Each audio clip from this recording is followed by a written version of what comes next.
انا انزلناہ فی لیلۃ القدر، بے شک ہم نے اس قرآن کو لیلۃ القدر میں نازل کیا، یعنی شب قدر میں نازل کیا۔ پھر مخاطب ہوتا ہے، کیا فرما رہا ہے؟ وما ادراک ما لیلۃ القدر، تمہیں کیا معلوم کہ لیلۃ القدر کیا ہے؟ پھر آگے جواب ارشاد فرماتا ہے، لیلۃ القدر خیر من الف شہر، یہ جو شب قدر ہے، یہ جو برکتوں والی رات ہے، یہ جو عظمتوں والی رات ہے، 1000 مہینوں سے بہتر ہے۔ یہ ارشاد فرما رہا ہے۔ پھر کیا فرمایا؟ تنزل الملائکۃ والروح فیہا بإذن ربہم من کل امر، اور اللہ کے فرشتی اور روح الامین اللہ کے حکم سے، اپنے رب کے حکم سے وہ زمین پر اتر جاتے ہیں۔ یہ سورہ قدر میں اللہ تبارک تعالیٰ ارشاد فرمایا۔ پھر کیا فرمایا؟ یہ رات کب تک رہتی ہے؟ تو ارشاد فرمایا، سلام ہی حتی مطلع الفجر، یہ رات سراپا سلامتی ہے۔ کیا ارشاد فرما رہا ہے؟ یہ رات سراپا سلامتی ہے، سلامتی والی رات۔ اب پھر کب تک رہتی ہے؟ یہ فجر کے طلوع ہونے تک۔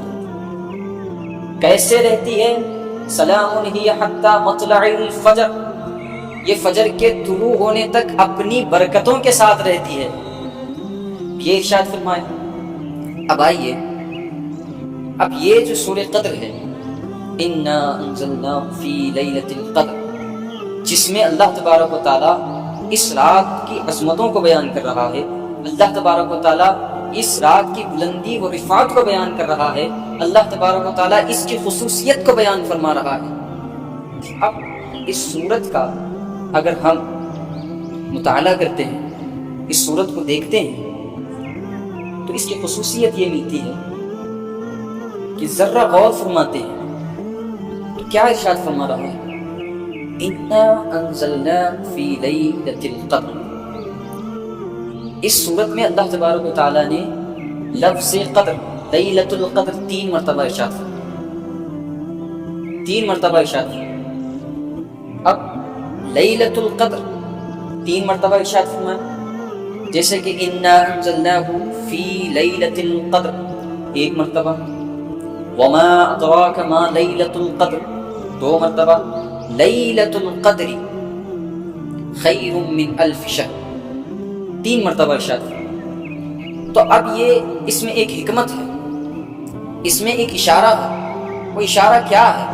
ہم جب مطالعہ کر رہے ہیں، جب اس صورت پر غور فرما رہے ہیں، تو کیا ارشاد فرما رہا ہے؟ مفسرین اکرام اس صورت کے مطالعہ کرنے کے بعد اس کی تفسیر میں یہ بیان فرماتے ہیں، کیا بیان فرماتے ہیں کہ انا انزلناہ فی لیلۃ القدر، اس صورت میں اللہ تبارک و تعالیٰ نے لفظ قدر کو 3 مرتبہ ارشاد فرمایا ہے۔ وہ 3 مرتبہ کیوں ارشاد فرمایا ہے؟ تو مفسرین اکرام بیان فرماتے ہیں، یہ تینوں اشارے کسی 3 مخصوص عظمتوں کی طرف اشارے کیے جا رہے ہیں۔ وہ کیا عظمتیں ہیں؟ وہ کون سی عظمت والی ہستیوں کی طرف اشارہ کیا جا رہا ہے؟ تو پتہ چلتا ہے کہ انا انزلناہ فی لیلۃ القدر، پہلا جو قدر ہے جسے لیلۃ القدر کہا جا رہا ہے، پہلا قدر کس کی طرف اشارہ کر رہا ہے؟ تو پتہ یہ چلتا ہے کہ یہ عظمت والے رسول کی طرف اشارہ کر رہا ہے۔ آپ ذوق سے تو بیٹھے ہیں نا، آپ ذرا کھلے ہو کر بیٹھے، آج کسی کا لحاظ نہ کیجیے۔ بس جب ہم سرکار کا ذکر کر رہے ہیں، اس کی بارگاہ میں بیٹھے ہیں، اس کے محبوب کا ذکر کر رہے ہیں، تو ہماری زبانوں پر خاموشی نہیں ہونی چاہیے۔ سبحان اللہ۔ تو اب 1 مرتبہ ارشاد فرما، انا انزلناہ فی لیلۃ القدر، مطلب کیا؟ کہ یہ عظمت والے رسول کی طرف اشارہ کیا جا رہا۔ اب پھر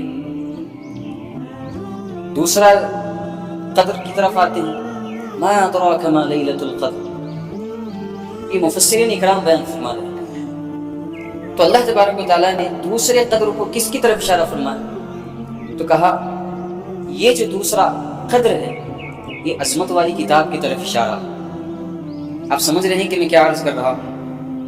ایک قدر عظمت والے رسول کی طرف، دوسرا قدر عظمت والی کتاب کی طرف۔ اب یہ جو تیسرا قدر ہے، یہ تیسرا قدر کس کی طرف اشارہ کر رہا ہے؟ تو کہا کہ یہ جو تیسرا قدر ہے یہ عظمت والے رسول کی امت کی طرف اشارہ کر رہا ہے۔ آپ سمجھ رہے ہیں کیا عرض کر رہا ہوں؟ تو کیا پتا چل رہا ہے؟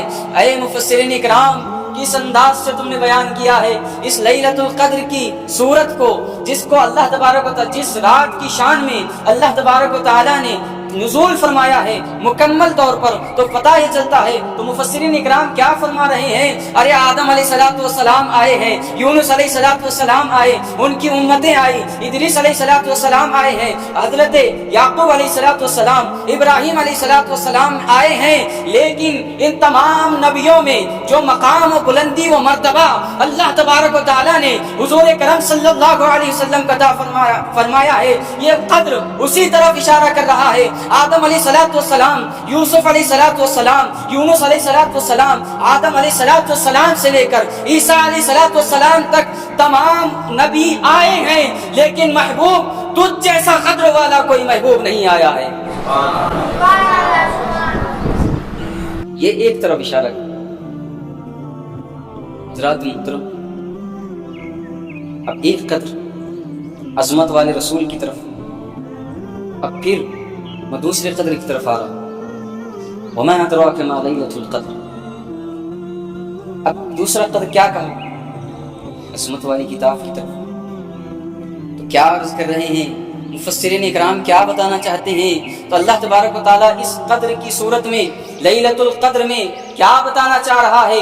اللہ تبارک و تعالیٰ یہ بتانا چاہ رہا ہے اپنے بندوں کو، یہ فرمانا چاہ رہا ہے، اے میرے محبوب، تمام نبی آئے ہیں، ان کی کتابیں انہیں عطا فرمائی دی گئی ہے۔ حضرت آدم علیہ الصلوۃ والسلام آئے، انہیں کتاب عطا فرما دی گئی ہے۔ حضرت یوسف علیہ السلام آئے، انہیں کتاب دی گئی ہے۔ کوئی انبیاء بن کر آئے، کوئی رسول بن کر آئے ہیں، کوئی نبی بن کر آئے ہیں، انہیں کتابیں عطا کر دی گئی ہے۔ لیکن محبوب، جو تم کو میں کتاب عطا فرما رہا ہوں، جو تم کو عظمت والی کتاب عطا فرما رہا ہوں، محبوب ان تمام کتابوں میں قدر والی کوئی قرآن مجید جیسی کتاب نہیں ہے۔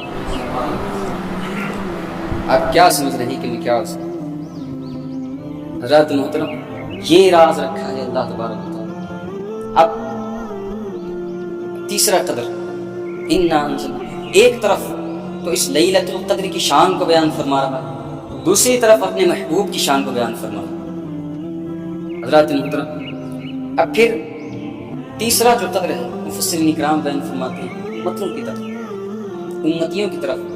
مطلب کیا بیان فرما رہے ہیں کہ آدم علیہ الصلوۃ والسلام آئیں گے، ان کی امتیں بھی آئیں گی، حضرت ادریس علیہ الصلوۃ والسلام بھی آئیں، ان کی امتیں، یعقوب علیہ الصلوۃ والسلام، حضرت یعقوب علیہ الصلوۃ والسلام، حضرت ابراہیم علیہ الصلوۃ والسلام، حضرت یونس علیہ الصلوۃ والسلام، حضرت سلیمان علیہ الصلوۃ والسلام، حضرت اسماعیل علیہ الصلوۃ والسلام، حضرت داؤد علیہ الصلوۃ والسلام، حضرت زکریا علیہ الصلوۃ والسلام، ان تمام انبیاء کرام دنیا میں آئیں گے، ان کی بھی امتیں آئیں گی۔ لیکن حضور علیہ الصلوۃ والسلام کا ہم پر کرم نوازی دیکھیے، حضور علیہ الصلوۃ والسلام کی ہم گناہ گاروں پر عنایتیں دیکھیے۔ اگر حضور علیہ الصلوۃ والسلام چاہتے تو حضرت آدم علیہ الصلوۃ والسلام کی امت کو پسند کرتے، حضور علیہ الصلوۃ والسلام چاہتے تو حضرت ادریس علیہ الصلوۃ والسلام کی امت کو پسند کرتے، حضرت حضور علیہ الصلوۃ والسلام چاہتے تو حضرت یعقوب علیہ الصلوۃ والسلام کی امت کو پسند فرماتے، یہاں تک کہ حضور علیہ الصلوۃ والسلام نے آدم علیہ الصلوۃ والسلام کی امت سے لے کر حضرت عیسیٰ علیہ الصلوۃ والسلام کی امت کو پسند نہیں فرمایا۔ حضور علیہ الصلوۃ والسلام نے کس کو پسند فرمایا؟ ہم گناہ گار امتیوں کو